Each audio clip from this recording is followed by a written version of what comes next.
ముముక్షు వ్యవహార ప్రకరణములోని 3వ అధ్యాయము పురుష ప్రయత్నము. పాఠకునకు గమనిక.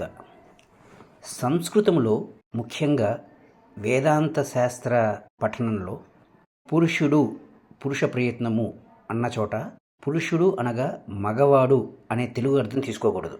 పురీకములో అనగా శరీరములో నివసించువాడు పురుషుడు అనగా జీవుడు. పురుష ప్రయత్నం అంటే జీవుడు చేసేటువంటి ప్రయత్నము. జీవుడు తనని తాను ఉద్ధరించుకోవటానికి, తనని తాను తెలుసుకోవటానికి చేసే ప్రయత్నము పురుష ప్రయత్నము.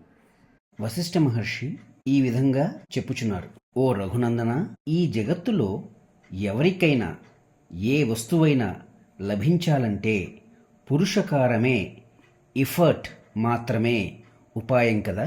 పురుషకారం లేకుంటే ఎక్కడా ఏదీ జరగదు, ప్రాప్తించదు.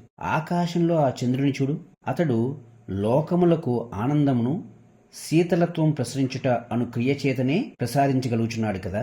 పరిస్పంద ఫలప్రాప్తౌ పౌరుషాద్ ఏవ నా అన్యతః. ఏ ఫలితమైనా పురుష ప్రయత్నం చేతనే లభిస్తోంది కానీ మరి దేని చేతనూ కాదు.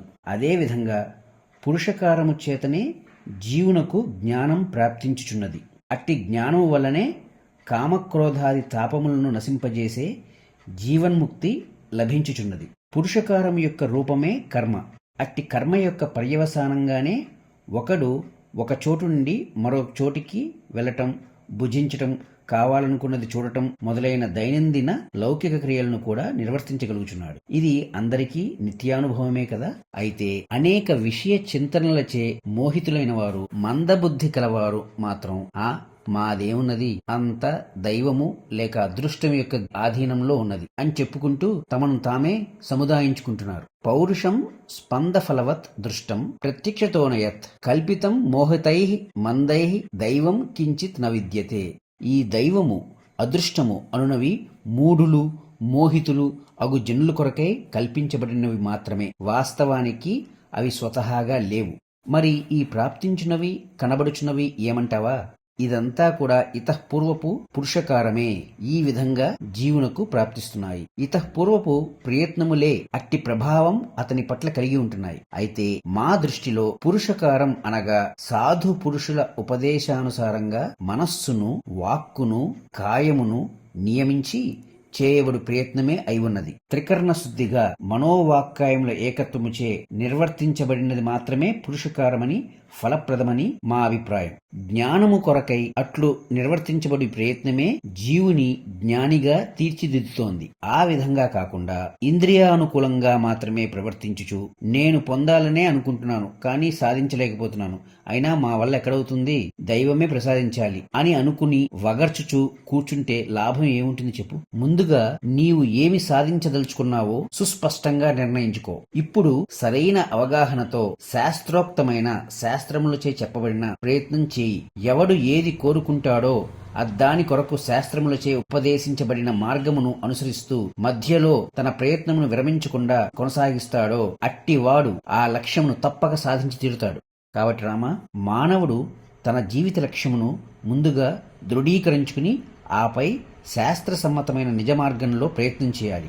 అంతేకాని ఏదో కొంత ప్రయత్నం చేసి మరికొంత ఎక్కడో దృష్టి పెట్టి మధ్యలో తనపై తానే జాలిపడుతూ కృంగిపోవటం మా ఉద్దేశంలో అర్థం ఉన్న పని కాదు. ఓ రాఘవ, ఒకానొకడు ఇంద్ర పదవిని పొంది త్రిలోకాధిపత్యం వహిస్తున్నాడు. అతడు అది ఎట్లా పొందగలిగాడు? దైవం ప్రసాదించాడా? లేదు. తన ప్రబలమైన పురుషకారము అనగా ఇంటెన్సిఫైడ్ ఎఫర్ట్ చేతనే అతడు సాధించాడు. మరొక జీవుడు పురుష ప్రయత్న ఫలితంగానే బ్రహ్మ పదవిని కూడా అలంకరిస్తున్నాడు. ఇంకొకడు స్వకీయమైన తీవ్ర ప్రయత్నం చేతనే విష్ణుదేవుడయ్యాడు. వేరొకడు నిజ ప్రయత్న స్థిరత్వంచే చంద్రశేఖరుడై కైలాసగిరిని పావనం చేస్తున్నాడు. ఇందులో దైవము అని దానికి పాత్ర ఎక్కడున్నది?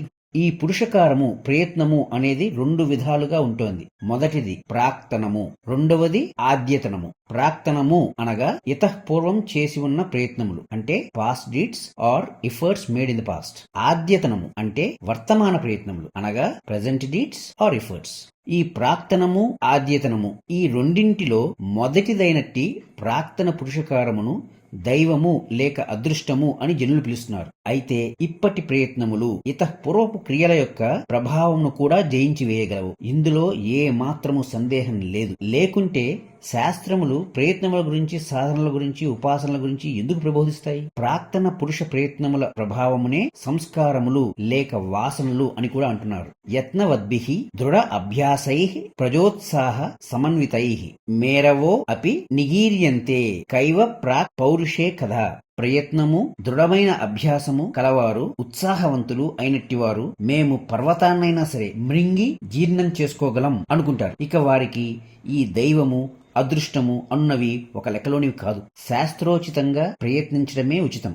శాస్త్రోచితం అంటే ఏమిటి? అనుభవజ్ఞులకు పెద్దలు సర్వుల సానుకూల్యతను దృష్టిలో పెట్టుకుని తమ అనుభవమంతా రంగరించి ఇది ఇట్లు అనుసరించబడుగాక, ఈ విధములైన విధి విధానములు నిర్వర్తించబడుగాక, ఇట్లు జనులు చేయకుండెదరుగాక అంటే విధి నిషిద్ధం అని చెప్పినదే శాస్త్రానుశాసితం అంటున్నాం. వాటిని సూక్ష్మ బుద్ధితో గ్రహించి సర్వులకు శుభప్రదం అయ్యే విధంగా ఆచరించడమే మంచిదని మా ఉద్దేశం. అట్లు కాకుండా చిత్తమునకు ఆధీనులై విషయ లోలుత్వముచే చేయు ప్రయత్నాలు అనర్థదాయకం, వ్యర్థం అవుతాయి. శాస్త్ర విహితమైన ప్రయత్నమును వదిలి యథేచ్ఛగా సంచరించే వానికి కొన్ని రోజులకు 2 చేతులు ఎత్తి నమస్కరించడం కూడా కష్టతరం కాగలదు. తమ పురుష ప్రయత్నమును త్యజించి ఉండే మందభాగ్యులను కాపాడగలిగేవారెవరు? తమ పురుష ప్రయత్నమును త్యజించి ఉండే మందభాగ్యులను ఇక కాపాడగలిగేవారెవరు?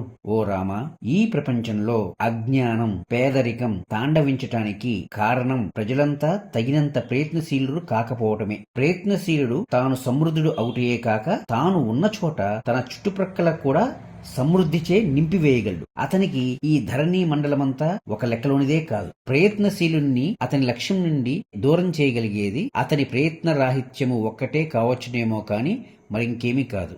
రామా, మరొక్కసారి చెప్తున్నాను, ఒక ప్రయత్నశీలుణ్ణి అతని లక్ష్యం నుండి ఏదైనా దూరం చేయగలిగేది ఉంటే అది కేవలం అతని యొక్క ప్రయత్న రాహిత్యము ఒక్కటే, అంతేకాని ఇంకేమీ కాదు.